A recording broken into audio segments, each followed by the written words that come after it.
Masquera sei muri Zimbabwe. Welcome to our channel Zim Confessions and Deep Secrets. Kana kariki kutanga kako kuya panini channel, please don't forget to subscribe.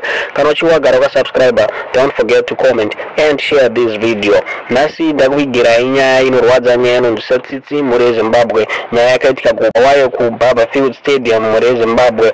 Pari kunzi musi weMonday, general cleaner we-City of Bulawayo akasangana nemutumbi wemurume ane makore 47 uri mustadium muri Zimbabwe.